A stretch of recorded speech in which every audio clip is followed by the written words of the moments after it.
গত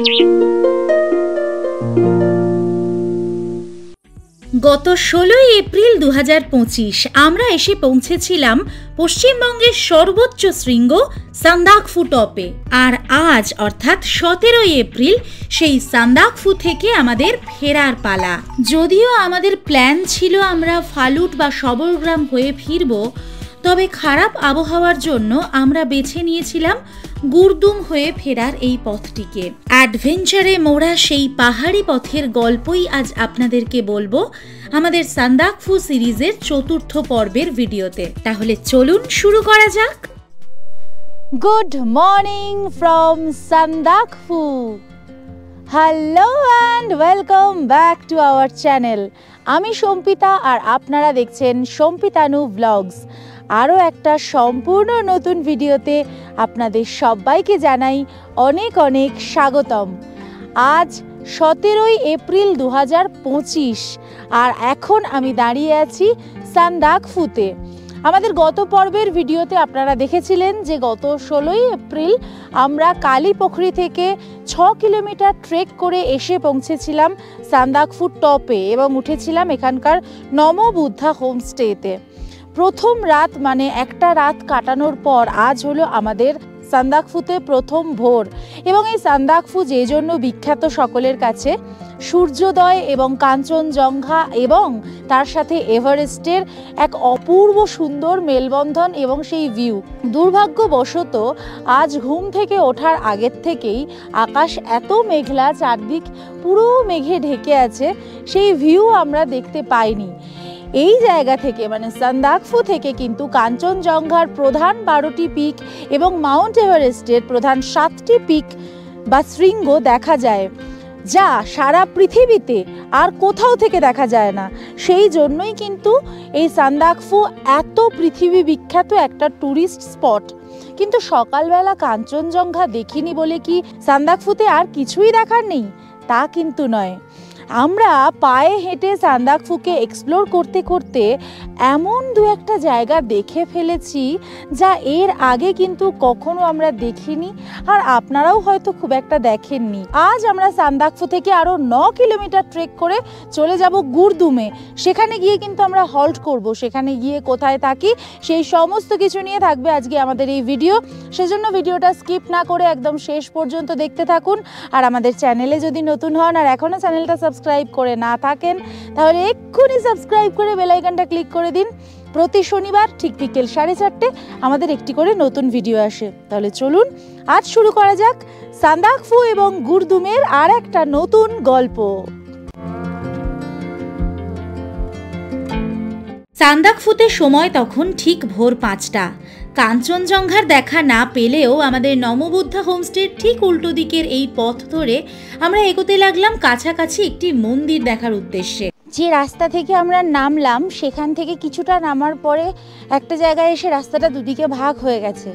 ওই ভাগ হয়ে যাওয়া রাস্তার ওই জায়গা থেকে ডান দিকে আপনাদেরকে বেঁকে যেতে হবে, বাঁ দিকে রাস্তাটা ছেড়ে দিতে হবে। ডান দিকের রাস্তা ধরে একদম সোজা চলে আসলে বোল্ডার বিছানো এরকম রাস্তা, তাহলেই এখানে রয়েছে সেই মন্দির যেটার খোঁজে আমরা এই সকালবেলা বেরিয়েছি।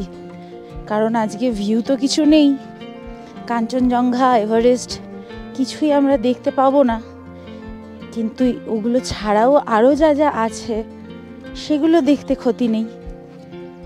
এই মন্দিরটা যে এখানে আছে এটা কিন্তু আমি আজ অবধি জানতাম না। মানে কালকে এখানে একটা বোর্ড দেখেছিলাম, এখানে টেম্পল বলে লেখা ছিল, সেই জন্য জিজ্ঞাসাবাদ করে জানলাম যে হ্যাঁ এখানে একটা মন্দির রয়েছে। খুব সুন্দর একটা মন্দির দেখতে পাচ্ছি।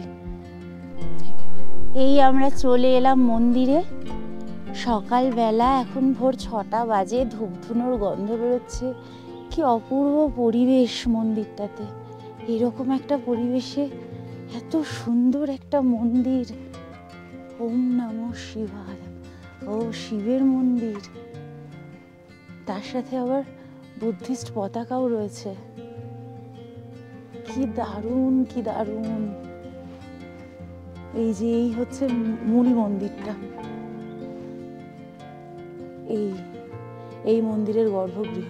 দেখুন শিবলিঙ্গ রয়েছে আর তার চারিদিকে পতাকা রয়েছে, বুদ্ধিস্ট পতাকাগুলো, মানে হিন্দু এবং বৌদ্ধ ধর্মাবলম্বীদের জন্য এই মন্দিরটি। এবং এটি যে খুব জাগ্রত সেটা আপনাদেরকে দেখাচ্ছি কি করে বুঝলাম। এই যে ঠিক মন্দিরের পিছনে এই জায়গাটাতে প্রচুর উইশিং স্টোন রয়েছে। এই যে এইভাবে পাথরগুলো সাজানো থাকে না পরপর, এগুলো হচ্ছে বলে উইশিং স্টোন, মানে মনস্কামনা করে এইভাবে পাথরগুলোকে সাজিয়ে রাখে। দেখুন কত পাথর এইভাবে সাজিয়ে রাখা, প্রত্যেকটা মানুষ তার মনস্কামনা করেছেন এখানে এসে। কি ভালো লাগছে, আপনারা কিন্তু এখানে অবশ্যই আসবেন। যদিও শিব মন্দির লেখা রয়েছে, তবে মূল গর্ভগৃহের ঠিক উল্টো দিকে রয়েছে এরকম একটি মায়ের মন্দির, যেখানে রয়েছে মা কালীর এরকম অপূর্ব সুন্দর একটি মূর্তি। এই মন্দিরটি দেখুন কি সুন্দর আলো দিয়ে সাজানো রয়েছে এবং আলোগুলো এখনো জ্বলছে। সম্ভবত এগুলো সোলারের লাইট। ভেতরে দেখলাম সোলার প্লেট রয়েছে, আর এখানে ছোট ছোট ঘর রয়েছে।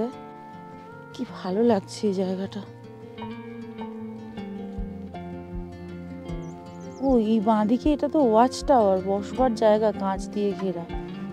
বাহ কি সুন্দর। এই মন্দিরটিতে আসলে একটি পাথরকে পুজো করা হয়, ভগবান শিবকে উদ্দেশ্য করেই এই পুজো দেওয়া হয়। এবং এই মন্দিরের গায়েও প্রচুর উইশিং স্টোন রয়েছে দেখছি। আর এই যেটা বলছিলাম, দেখুন এই মন্দিরের গায়ে কত উইশিং স্টোন রয়েছে। আর ঠিক এর পাশে আরো একটি মন্দির, এটাও এরকম ছোট্ট একটা শিব মন্দিরই হবে। আর ঠিক তার পাশে এই জায়গায় একটা পবিত্র মানে জলাধার রয়েছে, সেখানেও মানে দেখা যাচ্ছে নিয়মিত পূজা অর্চনা হয়। ধূপ দেওয়া রয়েছে চারিদিকে, পতাকা দিয়ে পুরো ঘেরা। এইদিকে একটা বাঁধাই করা রাস্তা নেমে যাচ্ছে সিঁড়ি করে দিয়ে। যে পথ ধরে আমরা এসেছিলাম দেখলাম অনেকটা বাঁধানো রাস্তা নিচের দিকে নেমে গেছে। ওই বাঁধানো পথ ধরে নিচের দিকে নেমে এসে তখন দেখলাম এরকম একটা গেট করা রয়েছে। সম্ভবত এটাই মন্দিরের মূল প্রবেশ পথ। আমরা তো পিছন দিয়ে এসেছি, মানে আমরা যে হোটেলে রয়েছি তার একদম উল্টো সাইডে এই মন্দিরটা। এই মন্দিরের ব্যাপারে কোনোদিন কোথাও কিছু দেখিনি বা শুনিনি, জাস্ট একটা বোর্ড ওখানে দেওয়া ছিল, সেটাতে চোখ পড়তেই এখানে আসা এবং এতটা সুন্দর জায়গাকে এক্সপ্লোর করা সত্যি খুব ভালো লাগছে। এতটা আনএক্সপেক্টেডলি এরকম একটা সুন্দর জায়গা যে এখানে পেয়ে যাব এটা ভাবিনি। আপনারা কিন্তু অবশ্যই আসবেন এখানে আসলে। হ্যাঁ, আর ঠিক যেখানে আমি দাঁড়িয়েছিলাম সেই জায়গা থেকে এইখানের ভিউটা, এই ল্যান্ডস্কেপটা একবার দেখুন। একদম অন্য রকমের একটা ল্যান্ডস্কেপ, এরকম অদ্ভুত সুন্দর হলুদ সবুজ একটা পাহাড় এবং তার মধ্যে লালিগুড়াস ফুলগুলো যে মানে অপূর্ব একটা ডাইমেনশন দিয়েছে, সেটা এখানে না দেখলে আপনি ভাবতে পারবেন না। আর উল্টো দিক থেকে মেঘগুলো ভেসে ভেসে আসছে। আমি বুঝতে পারছি না যে এই জায়গাটাকে এতদিন কেন কেউ দেখায়নি বা আমরা কেন দেখিনি। কি অদ্ভুত সুন্দর, কি অপার সৌন্দর্য লাগছে। ঠিক আমরা যে হোটেলগুলোতে রয়েছি তার পেছন দিকটাতে বলা যেতে পারে এই জায়গাটা। এবং আমি কিন্তু দেখছি এখান থেকে নিচে নেমে যাওয়ার জন্য বাঁধানো রাস্তা করে দেওয়া রয়েছে, সিঁড়ি করে দেওয়া রয়েছে, অর্থাৎ এর নিচে পর্যন্ত নামা যায়। আমরা দেখছি চেষ্টা করে যে যতটুকু ইনফরমেশন পারবো আপনাদের সাথে তুলে ধরার, কিন্তু যদি সময় না কুলায় আপনারা কিন্তু এই জায়গাটাতে অবশ্যই আসবেন। পরে জেনেছিলাম এই রাস্তাই চলে গেছে নেপালের দিকে এবং এই পুরো সাইডটাই নেপালের সাইড। নেপালের দিক থেকে সান্দাকফু আসার জন্য এরকম একটি গেটও নির্মাণ করা হচ্ছে। ঘোরাঘুরি সেরে হোমস্টেতে ফিরে আমরা আমাদের লাগেজ গুরদুমে পাঠানোর জন্য এরকম একটি খচ্চর ভাড়া করলাম। তবে এর কিন্তু কোনো নির্দিষ্ট ভাড়া নেই, আপনার বার্গেনিং ক্ষমতার ওপরই নির্ভর করছে যে কতটা দাম পড়বে। আমাদের যেমন 900 টাকা দিতে হয়েছিল। আমাদের আজকে 9 কিলোমিটার পাহাড়ি পথ পাড়ি দিতে হবে, তাই আমরা আর বেশি দেরি না করে চাইছিলাম যতটা তাড়াতাড়ি বেরোনো যায়। সে কারণেই ঝটপট ব্রেকফাস্ট টেবিলে এসে আমরা ব্রেকফাস্ট সেরে নিলাম। সান্দাকফু এমন একটা জায়গা যেখানে একবার আসলে মন ভরে না, তাই বারবার আসবো, বিভিন্ন রকমভাবে আসবো আর বারবার আপনাদের সাথে সেই অভিজ্ঞতা শেয়ার করে নেব। আপাতত সান্দাকফুকে বিদায় জানিয়ে আমরা এগিয়ে চললাম গুরদুমের দিকে। আচ্ছা, এখন ঘড়িতে সময় ঠিক 9টা 10।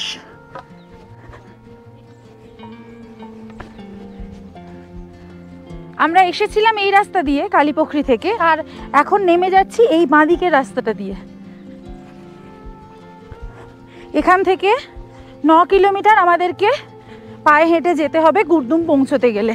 সান্দাকফু টপ থেকে নিচে নেমে আসার জন্য বেসিক্যালি 3টে রাস্তা রয়েছে। আপনারা যদি সবরগ্রাম ফালুট হয়ে আসেন সেক্ষেত্রে ফালুট থেকে গোর্খে হয়ে নামতে হবে, সবরগ্রাম থেকে নামতে গেলে রামমাম হয়ে নামতে হবে, এবং সান্দাকফু থেকে ডিরেক্ট নেমে আসলে গুরদুম হয়ে নামতে হবে। যেহেতু আমরা সবরগ্রাম বা ফালুটের দিকে আর গেলাম না, সেই জন্য আমরা গুরদুম হয়ে নামছি।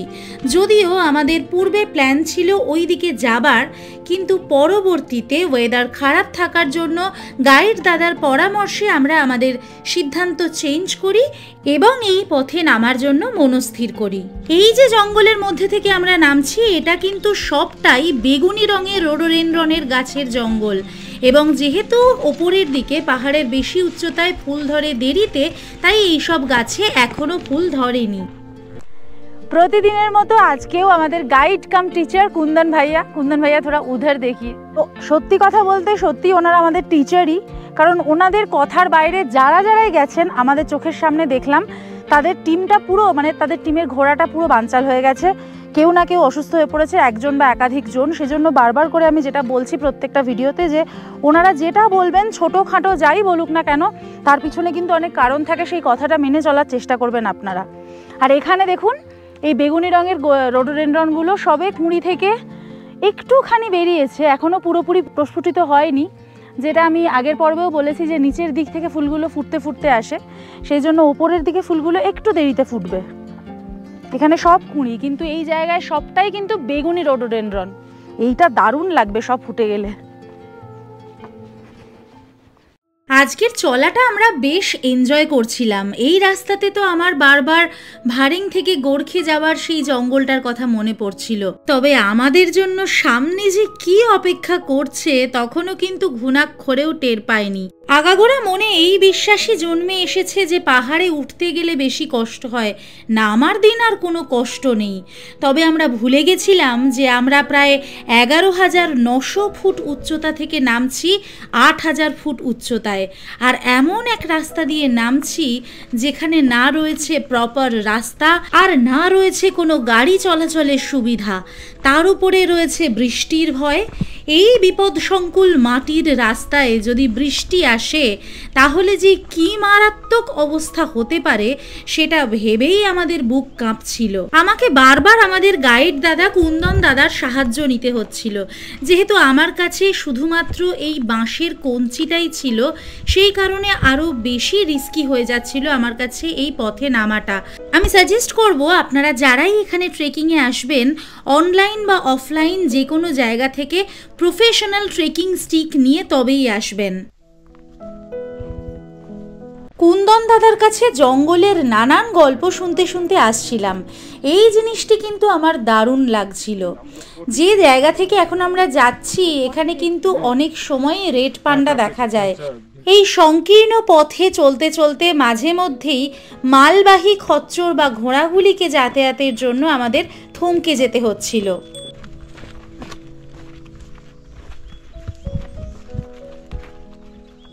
দেখুন কিছুটা উচ্চতা নেমে আসার পরেই কিন্তু আবার লালিগুরাসের দেখা পেলাম। এখনও সান্দাকফু টপে ফুলগুলো ফোটেনি উচ্চতার কারণেই। ঘড়িতে সময় প্রায় 9:45। আমরা 2.5 কিলোমিটার মতন রাস্তা নেমে এসেছি।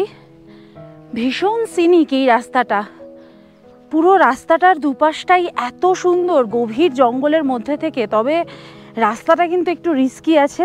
এই জায়গাটা একটু ফ্ল্যাট, কিন্তু এর আগে একেবারেই মাটির রাস্তা, পুরো স্লোপি। আর থেকেই ওই খচ্চরগুলো পিঠে বস্তা নিয়ে বা মাল নিয়ে যাচ্ছে, আমাদের লাগেজগুলো নিয়ে যাচ্ছে ওরা। সেই কারণে ওদের পা লেগে লেগে মাটিগুলো আরও লুজ হয়ে রয়েছে, সেই জন্য আরও বেশি সাবধানে ধীরে ধীরে আমাদেরকে যেতে হচ্ছে। তবে এই জায়গাটা কিন্তু খুব সুন্দর, একদম ফ্ল্যাট দুদিকটা, দারুণ লাগছে।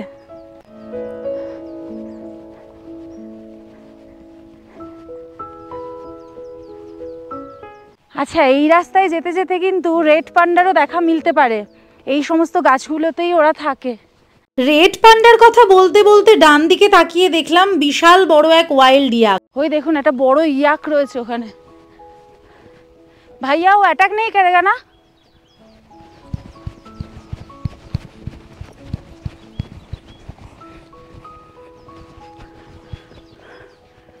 আগেরগুলো তোলে ছিল, মানে ইয়াক আর গরুর সংমিশ্রণ। এটা ওয়াইল্ড ইয়াক। ও মা কি বড় বড় শিং, ডর লাগতা হ্যায়। বেশ খানিকক্ষণ সে ওখানে ঘোরাঘুরি করলো। আমরা দূর থেকেই দেখছিলাম, বেশি কাছে যাওয়ার আর সাহস দেখাতে পারিনি, কারণ মাঝে মাঝে নাকি এনারা অ্যাটাকও করেন। তবে অ্যাটাক যদি করে সেক্ষেত্রে বড় পাথর দেখালে বা পাথর ছুঁড়লে ওরা পালিয়ে যায়।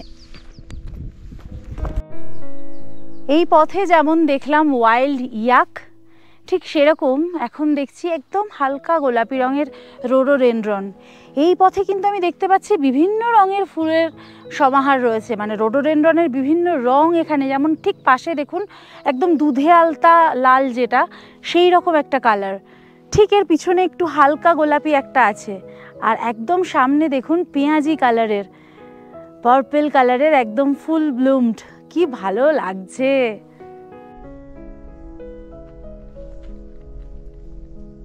আমরা যেমন গুরদুম হয়ে নামছি, অনেকে কিন্তু গুরদুম থেকে তাদের ট্রেকটা শুরু করেন।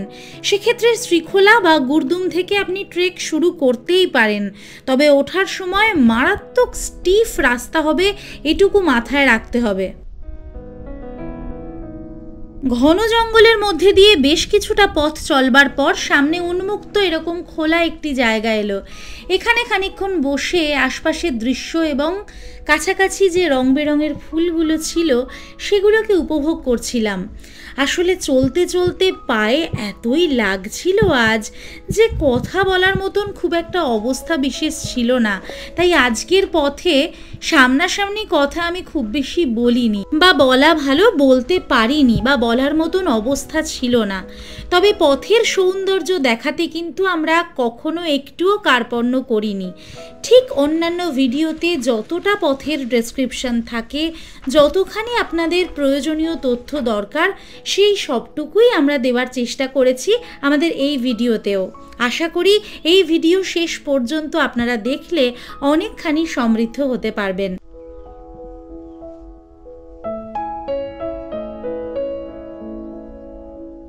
যেহেতু আমরা বেশ কিছুটা পথ নেমে এসেছিলাম, তাই এবার বেশ গরম হতে শুরু করলো। এতক্ষণ অবধি টেম্পারেচার মোটামুটি ওই 3-4 ডিগ্রির আশেপাশে ছিল।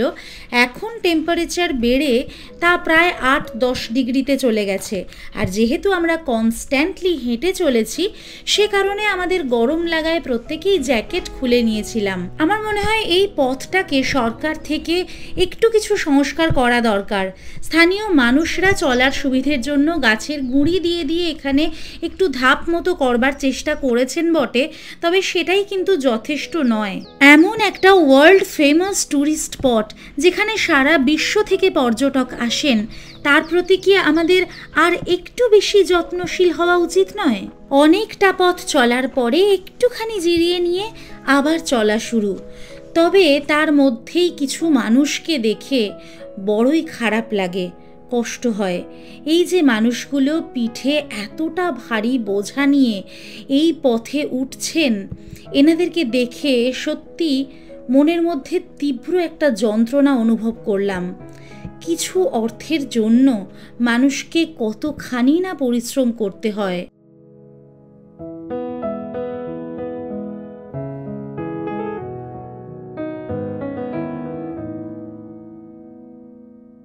নামার পথেই দেখা হলো এক ফ্রেঞ্চ দম্পতির সাথে।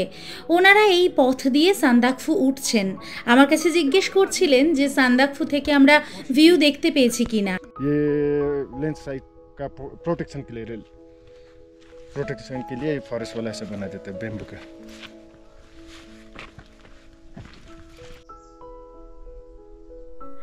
আমরা ধীরে ধীরে যত নিচের দিকে নামছি জঙ্গলের ক্যারেক্টার কিন্তু তত চেঞ্জ হচ্ছে।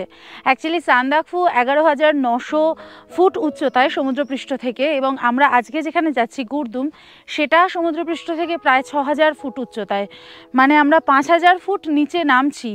তো ক্রমাগত এই নামার ফলে এখন যেমন একদম বাঁশ জঙ্গলের মধ্যে দিয়ে যাচ্ছি, একদম সরু সরু বাঁশ গাছগুলো রয়েছে। তো যত আমরা অল্টিটিউড চেঞ্জ করছি তত কিন্তু জঙ্গলের মানে ক্যারেক্টারিস্টিক্স, জঙ্গলের চরিত্র বদলাচ্ছে, তার সাথে পাখিদের কলরব, একটা সাউন্ড অফ সাইলেন্স কাজ করছে প্রতি মুহূর্তে। আপনারা যারা ভিডিওটা দেখছেন তারা অতটা হয়তো বুঝতে না পারলেও এই পথে যদি একবার হাঁটেন তাহলে বুঝতে পারবেন যে এই জঙ্গলের নিজস্ব যে আওয়াজ সেটা কতটা মধুর আর কতটা সুন্দর।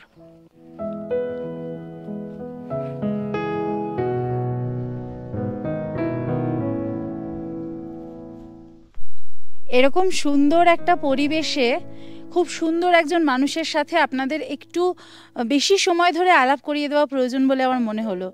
আপনারা তো আমাদের সবকটা ভিডিওতে দেখেইছেন যে আমরা এই কুন্দন ভাইয়ের সাথে ঘুরছি, তো ওনার সম্পর্কে একটু বিস্তারিতভাবে জেনে নেব এই সুন্দর একটা পরিবেশের মধ্যে। भैया पहले तो आप बताइए कि आप कितने दिनों से ये काम कर रहे हैं? मैं अभी 15-16 साल हो गए ये काम करते हुए। अच्छा, तो कैसे आपको ये काम में इतना मतलब पैशन क्यों हुआ? आप तो पढ़े लिखे हैं, सब है, लेकिन फिर भी ये काम क्यों चुना आपने? नहीं मतलब ट्रैकिंग मेरा शौक ही था, अभी मेरा हॉबी भी बन गया, क्योंकि ट्रैकिंग में मतलब टूरिस्ट लोग के साथ दोस्ती करना, उनके साथ मज़ा करना, एंजॉय करना, ये मेरा हॉबी है जी। अच्छा, आपका घर में कौन कौन है? मेरा घर में मेरा माँ, मेरा पापा, मेरा बीवी है, बहन है। अच्छा, और ये बार बार आप जो पहाड़ में आते हैं, किसके लिए आते हैं? पहाड़ में इतना प्यार क्यों है आपको पहाड़ से? मैं घर में बैठे बैठे मुझे दिक्कत होता है। पहाड़ मेरे लिए सब कुछ है, क्योंकि इसके वजह से हमारा रोजी रोटी चलता है, घर परिवार चलता है, ठीक है, और इज्जत भी इसके तरह से मिलता है टूरिस्ट लोग के साथ। तो जैसे कि हम लोग जानते हैं कि आपका तो ये गाइड चार्ज होता है 1200 रुपये पर डे। ओके, तो इतना में ही हम आपको काम चल जाता है, या आपको सरकार से कुछ चाहिए होता है व कुछ बोलने होता है? ऐसा कुछ आपको अगर कोई दुख है, कोई अगर कुछ बोलना चाहते हैं आप तो बोल सकते हैं आप। सरकार के पास, फॉरेस्ट के पास, वाइल्ड लाइफ के पास, फॉरेस्ट वाइल्ड लाइफ, ये सिंगलीला जो पार्क का, वो नेशनल पार्क का जो फॉरेस्ट वाइल्ड लाइफ फॉरेस्ट, उनके पास पैसा है, लेकिन रास्ते में लेडीज़ टॉयलेट, जेंट्स टॉयलेट होना ज़रूरी है। एक मतलब एक बैठने के लिए रेस्ट पॉइंट, एक घर होना चाहिए जगह जगह में, ये सब सुविधा होने से और अच्छा होगा फिर। अच्छा, ठीक है। तो और आप कुछ कहना चाहते हैं हमारे दर्शकों से? आपको कैसा लग रहा है हम हमारे साथ घूम के? और अगर हमारा दर्शकों को आप कुछ कहना चाहते हो तो बोल सकते हैं। जी, कल भी था मेरा 3-4 बैच था, लेकिन आप लोगों को चुन के मैं आया, लेकिन आप लोगों से इतना 3-4 दिन ट्रैकिंग में पूरा मज़ा आया। आप लोग जैसा टूरिस्ट अब और आना चाहिए। ये आप लोग अच्छा है, आप लोग का ये वीडियो ज़रूर देखना। ये जितना भी मैं शेयर करूँगा मेरे दोस्त लोग के साथ शेयर करूँगा, वो भी आपको पसंद करेगा। अच्छा, आपका होम स्टे का नाम और आपका फ़ोन नंबर दोनों बता दीजिए। जी, मेरा होम स्टे का नाम है मकई घर होम स्टे, वो धोत्रे में है। ज़्यादा रूम नहीं है, 4 रूम है, ज़्यादा भी रखता ही नहीं हूँ, क्योंकि ज़्यादा क्राउड होने से सर्विस में कम हो जाता है। लेकिन अगर कोई लोग मेरे साथ ट्रैकिंग करना चाहता है, मेरा होम स्टे में आना चाहता है, तो मेरा कॉन्टेक्ट नंबर और व्हाट्सएप नंबर 6294302589, ये मेरा व्हाट्सएप नंबर है, मेरे मोबाइल फ़ोन का नंबर है। और दूसरा बीवी का नंबर है 6297267615, इसमें भी व्हाट्सएप कर सकते हैं। अगर फ़ोन नहीं लगा तो आप व्हाट्सएप करके मुझे बोल सकते हैं, मैं एक बार चेक करता रहूँगा, क्योंकि पहाड़ में मैं ट्रैकिंग पे जब निकलता हूँ तो मेरा फ़ोन नहीं लगता है, लेकिन मेरा नेपाल साइड घुसने से वाईफाई कनेक्ट करके मेरा वाईफाई चालू हो जाता है, इसीलिए मैं सबको देखता हूँ, ये মেসেজ वगैरह सब देखता हूँ। তো আমাদের কিন্তু ওনার সাথে ঘুরে অভিজ্ঞতা দারুণ।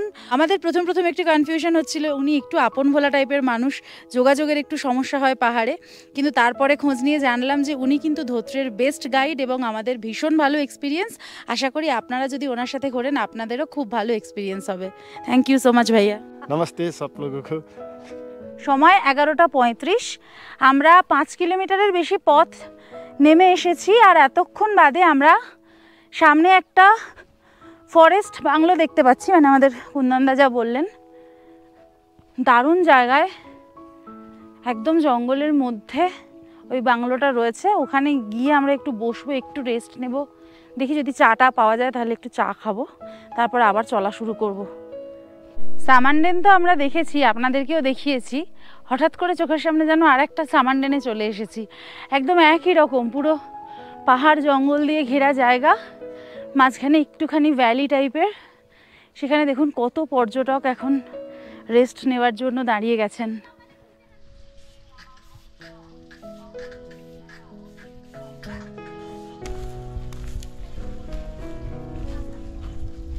চলতে চলতে আমরা চলে এসেছি ধুপি তার নামে এই জায়গায়। ধুপি মানে তো পাইন, আর তার মানে হচ্ছে ফ্ল্যাট জায়গা বা ময়দান। এখানে চারিদিকে পাইন গাছ রয়েছে, আর এই জায়গাটা এত সুন্দর, মানে এতটা হেঁটে আসার পর এটা যেন একটা মরুভূমিতে মরুদ্যান। আর এখানে এসে বসে নিয়ে নিয়েছি এক বাটি ওয়াইটা এত সুন্দর। আর এইখানে এই বসে এই পরিবেশে খাওয়ার মজাই আলাদা।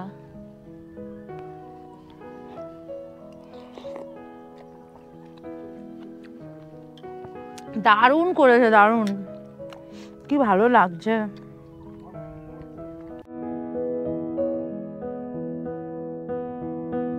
আর এই হলো ধুপিতারে আমাদের রেস্টিং প্লেসের ভিতরের অংশ। এই পথে চলা প্রায় প্রতিটি পর্যটক এখানে অন্তত একবার বসে কিছু খাওয়া দাওয়া করে তবেই পথ চলা শুরু করেন। আর এই হলো এখানকার কিচেন। এই আঙ্কেলই আমাদেরকে ওয়াই বানিয়ে দিয়েছিলেন। এখানে ওয়াই ছাড়াও মোমো বা চাউ বা ম্যাগি এ ধরনের খাবারও পাওয়া যায়, বা আগে থেকে লাঞ্চের অর্ডার দিয়ে রাখলে ওনারা ভাত তরকারিও করে রাখেন। যেমন এই গ্রুপটি আগে থেকে এখানে লাঞ্চের অর্ডার দিয়ে রেখেছিল, তাই ওনারা এখানে লাঞ্চ সার্ভ করলেন তাদেরকে। ধুপিটার থেকে আবার আমরা চলতে শুরু করলাম। প্রায় 1 ঘন্টা আমরা এখানে বসলাম, খাওয়া দাওয়া করলাম একটু, তারপরে এখন আরও 4 কিলোমিটার যেতে হবে। আর পরতে আমাদের ল্যান্ডস্কেপ চেঞ্জ হচ্ছে, সামনে আরও হতে থাকবে। অ্যাকচুয়ালি ধুপিটার কিন্তু একটা লাঞ্চ পয়েন্ট, অনেকে লাঞ্চ ব্রেকও নিচ্ছেন ওইখানে। আমরা একেবারে গুরদুমে গিয়ে লাঞ্চ করব। আরও 4 কিলোমিটার গেলে আমরা আমাদের আজকের হোমস্টেতে পৌঁছবো। এতক্ষণ অবধি দেখেছিলাম এই খচ্চরগুলিকে সামনে থেকে দড়ি দিয়ে কেউ টেনে নিয়ে যাচ্ছে, তবেই ওরা যাচ্ছে। এই প্রথম দেখলাম এক দল খচ্চর একাই একদম সঠিক পথ ধরে নেমে চলেছে। আমি তো অবাক হয়ে জিজ্ঞেস করলাম কুন্দন দাদাকে যে এদের সাথে কি কেউ নেই, এরা একা কোথায় যাচ্ছে? বলল যে না, রয়েছে, ওরা পেছনে রয়েছে, কিন্তু তার আগে এরা যেহেতু পথ চিনে গেছে তাই একাই নেমে যেতে পারছে। একা যাচ্ছে।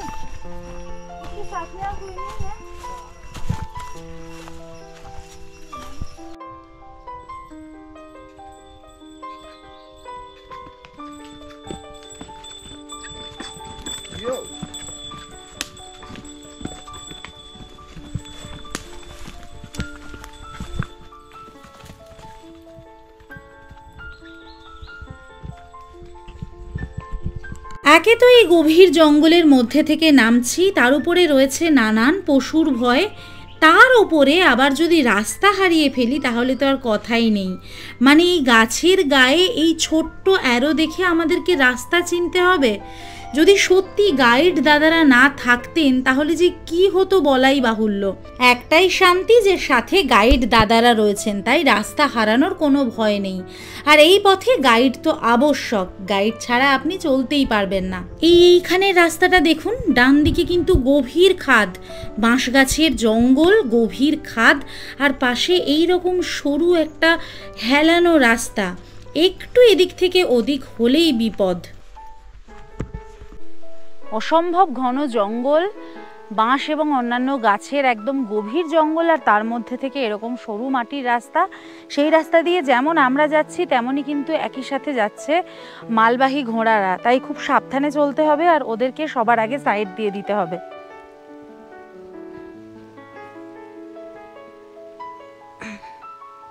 এতক্ষণ বেশ সমান্তরাল এলাম খানিকটা, আবার খাড়া এইভাবে নিচের দিকে নামা।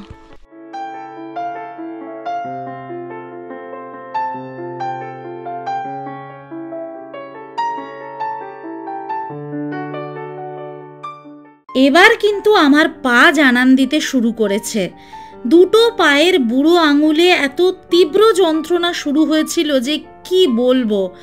আর কোথাও কোনো অসুবিধা না হলেও শুধুমাত্র এই দুটো পায়ের আঙুলের জন্য আমি একদম চলতেই পারছিলাম না।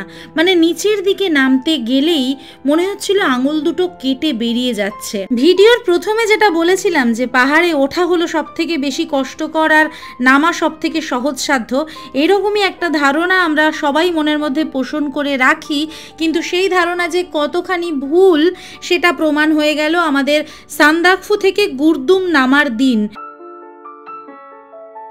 প্রায় 9 থেকে 10 কিলোমিটার রাস্তা, পুরোটাই উতরাই এবং বেশিরভাগ জায়গায় প্রচণ্ড স্টিফ। এইরকম একটা রাস্তা দিয়ে নামতে নামতে পায়ের যে কতখানি করুণ অবস্থা হতে পারে সেটা সেদিন আমরা খুব ভালোভাবে রিয়েলাইজ করেছিলাম।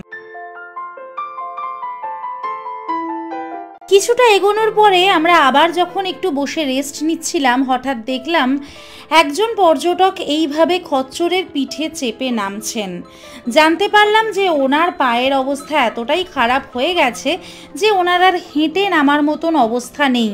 আর যেহেতু এই পথে গাড়ি চলাচলের সুবিধা নেই, তাই এই খচ্চরগুলি ভরসা অগত্যা বাধ্য হয়ে তাই তাকে এইভাবেই নামতে হচ্ছে। कटिंग करने का टाइम पे ना ये प्लास्टिक देख के यहाँ पे पैर है करके एकदम ध्यान से काटना पड़ता है उधर। नहीं तो प्लास्टिक क्यों लगाया? वो मार्किंग के लिए, इसकी सेफ्टी के लिए। जब कटिंग के टाइम में ना घास ज्यादा उगर जाता है, कटिंग के टाइम में यहाँ पे पैर है और उस टाइम में ध्यान से कटिंग करना पड़ता है इस नजदीक में। কুন্দন দাদা বলছিলেন আমরা গুরদুমের প্রায় কাছাকাছি চলে এসেছি। হঠাৎ জঙ্গলের মধ্যে দেখলাম একটি ঘোড়া ছাড়া রয়েছে। তখন আরও বুঝলাম যে কাছাকাছি গ্রাম চলে এসেছে। তবে সেই কাছাকাছি পথটুকু শেষ হতে যে আর কতখানি সময় লাগবে সেটা ভেবেই ভয় লাগছিল। পথ যেন আর কিছুতেই শেষ হচ্ছে না, আর শরীর এবং পা ক্রমশ অবশ হয়ে চলেছে। তাই চলতে চলতে বারংবার এভাবে বসে পড়তে হচ্ছে বিশ্রাম নেবার জন্য। আর রাস্তার অবস্থা যেন যত সময় যাচ্ছে ততই খারাপ থেকে খারাপতর হচ্ছে। অবশেষে আমরা এরকম একটা মানে দেখতে পেলাম আর বুঝতে পারলাম যে গ্রাম আর বেশি দূরে নেই। ইতিমধ্যে বৃষ্টিও শুরু হয়ে গেছে, তাই যতটা সম্ভব তাড়াতাড়ি পা চালিয়ে আমরা চেষ্টা করছিলাম আমাদের হোমস্টেতে পৌঁছানোর। এই যে আমরা চলে এসেছি অপূর্ব সুন্দর একটা গ্রাম গুরদুমে। ছবির মতো সুন্দর বললেও কিছু কম বলা হয় না। এই হলো সেই গ্রামের চাষাবাদ, আর ঠিক তার পাশে এই গুরদুমের প্রথম হোমস্টে। যদিও এই হোমস্টেটিতে আমরা থাকবো না, তবে এটাও বেশ ভালো লেগেছিল। আমাদের হোমস্টেতে যেতে গেলে আরও কিছুটা পথ যেতে হবে। চলার পথের পাশেই পড়ল একটা সুন্দর ছোট্ট খেলার মাঠ। সেই খেলার মাঠকে বাঁদিকে রেখে এই সরু রাস্তা দিয়ে আমরা এগোচ্ছিলাম আমাদের হোমস্টের দিকে। এই রাস্তা দিয়ে কিছুটা এসে এখান থেকে রাস্তাটা ভাগ হয়ে যাচ্ছে, মানে আমাদের হোমস্টেতে যেতে গেলে বাঁদিকের রাস্তাটা ধরতে হবে। কিন্তু যদি আপনি গুরদুম স্টে না করেন বা টিম্বুরে অথবা শ্রীখোলা সেপিতে থাকতে চান, সেক্ষেত্রে কিন্তু এই ডান দিকের রাস্তা দিয়ে নেমে যেতে হবে।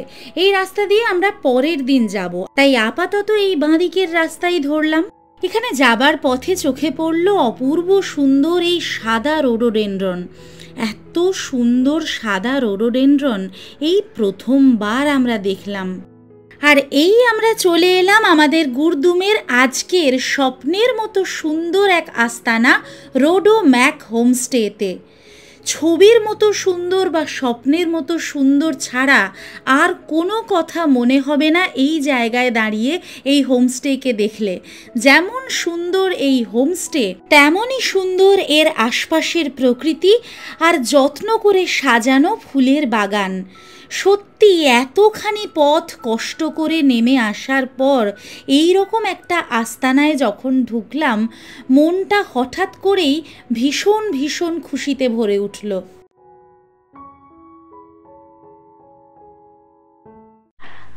আমরা অনেক কষ্ট করে আপাতত চলে এসেছি আমাদের আজকের ফাইনাল ডেস্টিনেশন গুরদুমে।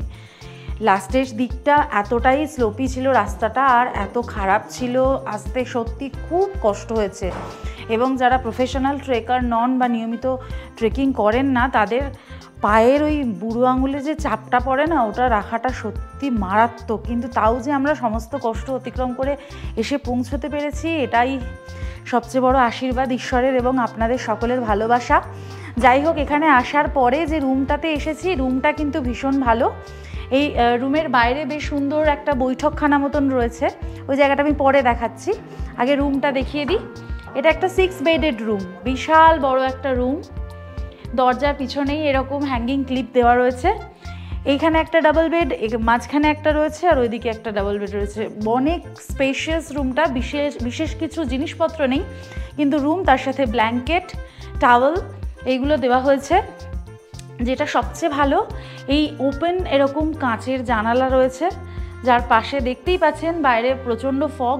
এটা খুলে দেওয়াও যায়, চাইলে খোলা যেতে পারে। এই যে এখান থেকে বাইরেটা এইভাবে দেখা যেতে পারে, কিন্তু এখন বৃষ্টি পড়ছে, তাই বন্ধ রাখাই ভালো। হোমস্টের সামনের বাগান এরিয়াটাও খুব সুন্দর, ঢোকার সময় আমরা দেখলাম যেটা। আর এইদিকে হচ্ছে বাথরুম, এই হচ্ছে বাথরুমের লাইট। বাথরুমটাও কিন্তু বেশ বড় সড়ো, লম্বা বাথরুম, কোমোড রয়েছে, হ্যান্ড শাওয়ার রয়েছে, এখানে একটা কল রয়েছে, আর এইদিকে বেসিন রয়েছে। কিন্তু আমি গিজার দেখতে পাচ্ছি না। মোস্ট প্রবাবলি এনারা গরম জল প্রোভাইড করবেন, আমি এখনও কথা বলিনি, নিশ্চয়ই করবেন। এখানে রুম ডেকর, এই লাইটগুলো দেওয়া হয়েছে, যেটা ঘরটাকে বেশ সুন্দর একটা লুক দিয়েছে। এইদিকে আরও একটা জানলা রয়েছে বড়, এরকম কাঁচের, যেখান থেকে আপনি বাইরের ভিউটা পাবেন। ডাস্টবিন আছে এখানে, জাস্ট ছোট্ট একটা সাইড টেবিল, প্লাগ পয়েন্ট আছে, এখানে দুটো আছে আর ওই দিকে একটা আছে। মোটামুটি এই হচ্ছে পুরো রুমের চিত্র। লাইটগুলো আমি জ্বালিনি, লাইট জ্বালালে হয়তো আর একটু লাগতো, ব্রাইট লাগতো, কিন্তু যথেষ্ট আলো রয়েছে আর কি ঘরে। এই যে সবকটা লাইট জ্বালিয়ে দিলাম। তো আমার রুমটা বেশ পছন্দ হয়েছে। আপনাদেরও যদি এই রুম ভালো লাগে বা এই হোমস্টেটা ভালো লাগে, একদম নতুন তৈরি হওয়া এই হোমস্টে, যার ডিটেলসটা আমি স্ক্রিনে এবং ডেসক্রিপশন বক্সে দিয়ে দিলাম, এখানে এসে আপনারা কিন্তু হল্ট করতে পারেন। আর এই হচ্ছে ওই বৈঠকখানা জায়গাটা, যেটা বলছিলাম, একটা কমন এরিয়া। এখানে বসবার খুব সুন্দর দুটো এরকম সোফা টাইপের রয়েছে তাকিয়া দিয়ে, এখানে বসে সবাই মিলে বন্ধুবান্ধবরা আড্ডা মারতে পারবেন ভালো সন্ধ্যের দিকটাতে। এই জায়গাটাও বেশ পছন্দ হয়েছে, এখান থেকে দারুণ সুন্দর গার্ডেনের একটা ভিউও রয়েছে। মোটামুটি এই ফার্স্ট ফ্লোরে এই মানে হোমস্টেটাতে দেখতে পাচ্ছি 6টা রুম রয়েছে। তো টোটাল এনাদের কটা রুম রয়েছে আর কি সমস্ত ফেসিলিটিস রয়েছে আমি জেনে পরে আপনাদেরকে জানিয়ে দেব। এখানে পুদিনা চাষ করা হয়েছে, দেখুন কি সুন্দরভাবে। খাওয়া দাওয়া করতে এখন আমরা চলে এসেছি এই রোডোম্যাক হোমস্টের ডাইনিং এরিয়াতে। এত সুন্দর, এত শৌখিন এনারা, এবং এত সুন্দর করে চারিদিকটা সাজানো। এই হোমস্টেটায় ঢুকেই আমি এর প্রেমে পড়ে গেছি। ডাইনিং এরিয়াটাও যেমন বিশাল বড় একটা ডাইনিং এরিয়া এবং ওপেন কিচেনের সাথে। দেখুন এই রকম সুন্দর একটা কিচেন, এত বড় একটা বেসিন, সাথে এরকম সুন্দর সমস্ত জিনিসপত্র রাখবার র্যাক স্টিলের। আর তার পাশে দিদি নিজের হাতে রান্না করে আমাদেরকে খাওয়াবেন বলে রেডি করছেন। ইনি কিন্তু ওনার, ইনি আমাদের জন্য রান্না করছেন। ভাবতে পারছেন তো, এটা একেবারে মানে ট্রুলি হোমস্টে এবং ভীষণ মিষ্টি উনি। হাই दीदी, आपका नाम? লামু দিদি। হ্যাঁ হ্যাঁ, বহুত আচ্ছা, ঠিক আছে। আর এখানে হচ্ছে আমরা বসে খাবো, এখানে বসে খাবার ব্যবস্থা। এই দিকটাতে একটা সাইড টেবিল রয়েছে, এখানেও কিছু জিনিসপত্র রাখা রয়েছে। ভীষণ পরিষ্কার পরিচ্ছন্ন, একদম টিপ টপ পুরো জায়গাটা। এই যে বসার ব্যবস্থাগুলো দেখুন কি সুন্দর, কার্পেট পাতা। এখান থেকেও একদম ওপেন ভিউ রয়েছে, এখান থেকেও আপনারা চারপাশটা দেখতে দেখতেই খাওয়া দাওয়া করতে পারবেন। এরকম একটা পরিবেশে আসলে না, এত কষ্ট করে সত্যি মনটা ভালো হয়ে যায়। আচ্ছা, এর সাথে ওপেন ডাইনিংয়ের সাথে কিন্তু একটা লাগোয়া বাথরুমও আছে। এখানে খাবার জল রয়েছে, ওয়াটার ফিল্টার বসানো রয়েছে। হ্যাঁ, এবার বাইরেটা একটু দেখি। এখানে একটা বিশাল বড় ডাস্টবিন রয়েছে এবং চারিদিকটাই একদম পরিপাটি। এটা কিন্তু পিছন দিক হোমস্টের, সেটাও দেখুন কত সুন্দর। এইখানে আমি যতদূর সম্ভব ওনারা কিছু একটা মুরগি বা হাঁস এরকম কিছু একটা পুষেছেন, আমি জিজ্ঞেস করিনি, কিন্তু এটা ভীষণ কিউট ছোট্ট একটা ঘর। আর এইখানে এই কাঠগুলোকে কি সুন্দর করে সাজিয়ে রাখা, আর একদম নতুন যে হয়েছে দেখতেই পাচ্ছেন, এই দিকগুলো এখনো কমপ্লিট হয়নি, বাইরেটা প্লাস্টার হয়নি। এইখানেও ছোট্ট একটা ঘর রয়েছে, এটা হচ্ছে আর একটা রান্নাঘর যেখানে কাঠের জালে গরম জল হচ্ছে সারাক্ষণ। আর এই যে সরু একটা জায়গা আছে পাথরের গা থেকে, এখান থেকে যদি আমরা এইদিকে যাই, এইরকম সুন্দর সাজানো গোছানো একটা জায়গা। এই হলো পুরো হোমস্টের চত্বর। ভীষণ সুন্দর না? দারুণ, আমার খুব ভালো লেগেছে।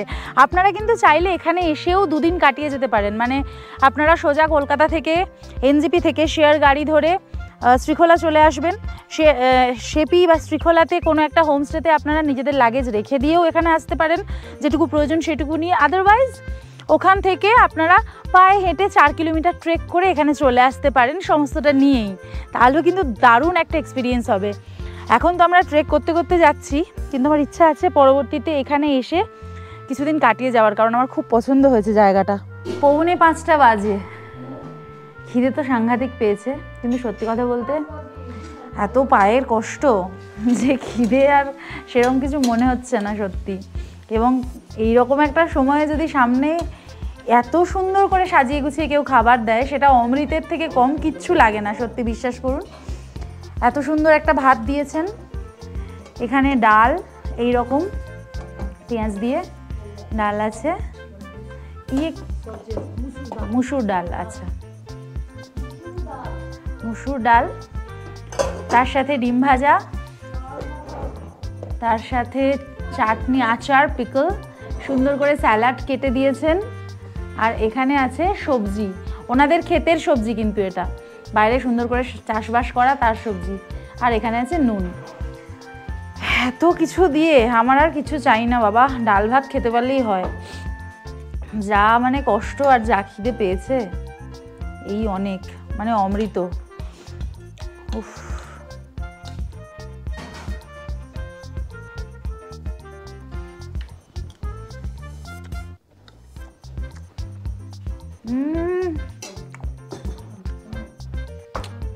এমনিতেই মুসুর ডাল দিয়ে ডিম ভাজা হচ্ছে আমার ফেভারিট, আর এরকম একটা সময় সেটাই পাচ্ছি, আর কি চাই।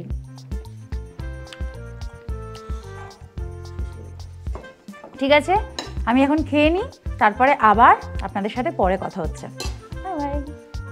ये एप्रिकॉट, वो ये एप्रिकॉट है, ये वो बड़ा वाला एप्रिकॉट है। अच्छा, वो ये बड़ा वाला, वो ये एप्रिकॉट। ये एप्रिकॉट ब्लॉसम होते हैं, ब्लॉसम आके दिखाते हैं, ब्लॉसम अभी आपको ओके होते आप ब्लॉसम। আচ্ছা, আজকে একটু তাড়াতাড়ি ডিনারে বসে গেছি। তাড়াতাড়ি তো বলা যায় না, 9:15 বেজেই গেছে। যাই হোক, সন্ধ্যেবেলায় শুধু কফি আর বিস্কুটই খেয়েছিলাম, কারণ আমরা ভাতই খেয়ে উঠেছি সন্ধ্যেবেলা প্রায় 5টার সময়। এখন একটুও খিদে নেই, তাও দিদি জোর করলেন 2টো রুটি দিয়ে একটু চিকেন খেতে। উনি ডাল সবজি সবই দিতে চাইছিলেন, আমি আর কিছু নিইনি, একটুখানি না খেলে নয়, তাই বাধ্য হয়ে খাচ্ছি। খুব সুন্দর নরম একটা রুটি দিয়েছেন, মানে একটা না অনেকগুলো রুটি, এর মধ্যে সব গরম রাখার জন্য অনেক রুটি করে রেখেছেন। আমি খাবো না, একটা খেয়ে পেট ভরে যাবে, মানে পেট ভরেই আছে অলরেডি, কিন্তু মাংসটা ভীষণ সুন্দর দেখতে হয়েছে।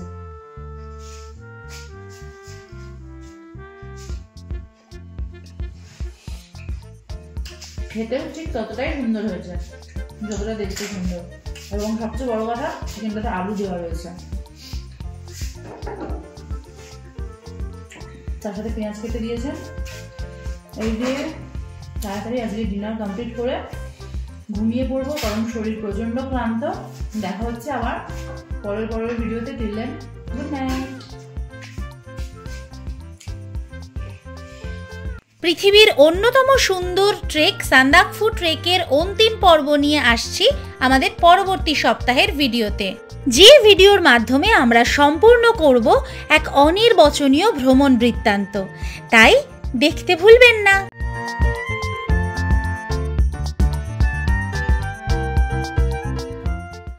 আমাদের আজকের ভিডিওটা যদি ভালো লেগে থাকে তাহলে ভিডিওটাতে অবশ্যই লাইক করে দেবেন, কমেন্টের মাধ্যমে আপনাদের মূল্যবান মতামত আমাদেরকে জানাবেন, শেয়ার করে নেবেন সকলের সাথে।